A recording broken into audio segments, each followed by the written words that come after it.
Hi, my name is Bruno, and this is the first video of Semente's online course on how to build innovative business from scratch based on real problems.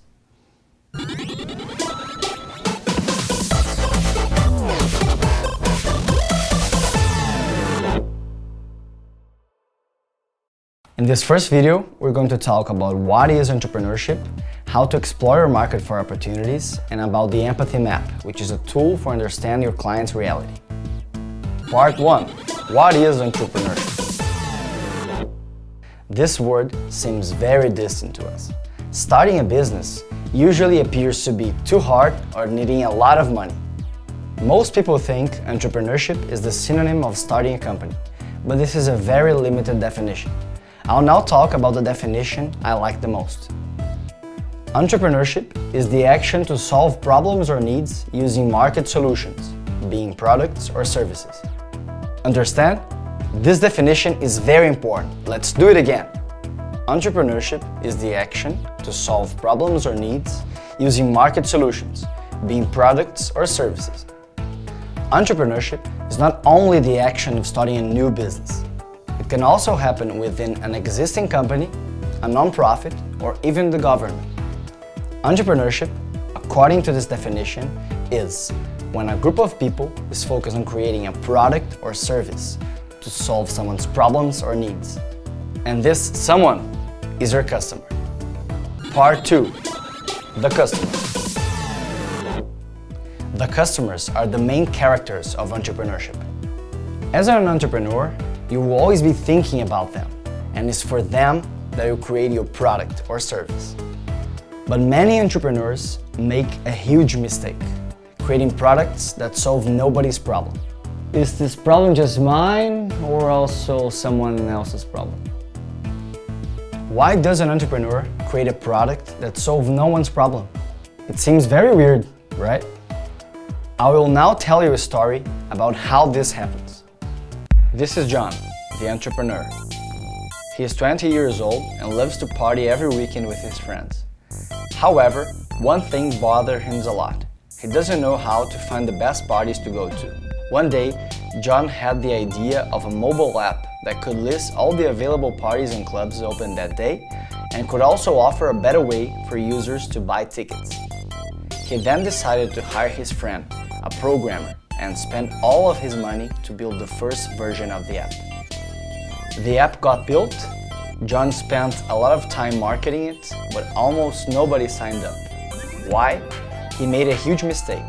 Young people already use other solutions to get information about parties and clubs, mainly social networks and also their friends. And they usually decided where to go not long before the party. Even though John's app was more focused on solving a specific problem, the users were already very satisfied with the existing solution. He then decided to quit the idea. And what was John's biggest mistake? Not knowing the customer's real needs. He focused too much on the idea and on the product, instead of listening to the customers, understanding the problem, and then building a suitable solution. This happens a lot. And here, you will learn how to avoid this mistake. The most important thing an entrepreneur has to do is to know everything about his customers. Now, we will learn about a tool used to understand your customers and what is in their heads. Part 3. The empathy map. The empathy map is a great tool. It makes you think as you were your customer. Empathy is putting yourself on someone else's shoes, a crucial skill for entrepreneurs. And this is the empathy map. The first step is to define the profile of your customer as a character that we will call persona. This character cannot be too broad or too generic, otherwise it gets too hard to think like him. We will do Jane's map, a potential customer of John's app. We start with the top part of the empathy map. What does your customer think and feel? That describes what are the thoughts that are always in your customer's head. What does he hear? That describes information that he hears from his friends and other influences. What does he talk and do? That describes his or her behavior. And what does he see? That describes the environment and surroundings of where he or she lives. After you have completed the top 4 blocks of the empathy map, you can fill up the 2 at the bottom. Pains, that describes your customer's fears and problems, and gains, that are his or her main wills and wishes. Looking at the bottom blocks, it will get clear what are the customer's main problems, and if the problem you want to solve is really important for him or her. If John had done the empathy map, he would have understood that partying wasn't that important for his customers. After you're done with the empathy map, it looks nice, right? Nice! It looks like you know everything about your customers, but this is just the beginning. The next and even more important step is to talk with your customers. Part 4. Talking with your customers. Most people are ashamed of talking with strangers, but you are an entrepreneur and is building a product or service to solve someone's problem or needs. Go talk with your customers. Talk to your customers. But with how many people should I talk with? At least 30. Does it seem a lot? It is, but it's the most important task when starting a venture. You should talk with them in person because nothing replaces face-to-face. The idea is to check if the empathy map you made just by yourself matches what your customers really think. But how do you schedule these conversations? 3 steps. Step 1. Select people. Ideally, you should talk with people you don't know.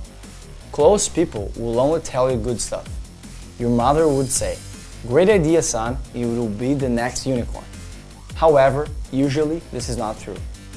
After you talk with a customer, ask him or her to introduce you to similar people in his or her network. Remind that you should talk with people that match the persona you define in the empathy map. Step 2. Send invitations. This is when you should leave your shame behind. You choose how: messaging, social media, email, or phone. Praise the people you want to invite and say you're doing research on your market and they are a great reference. Step 3. You should not use a huge script, but you should think about what you want to learn with the people you're talking with. Talk less and listen more, as you are the learner and observer. A lot to do after this first video, right? I just wish you good work.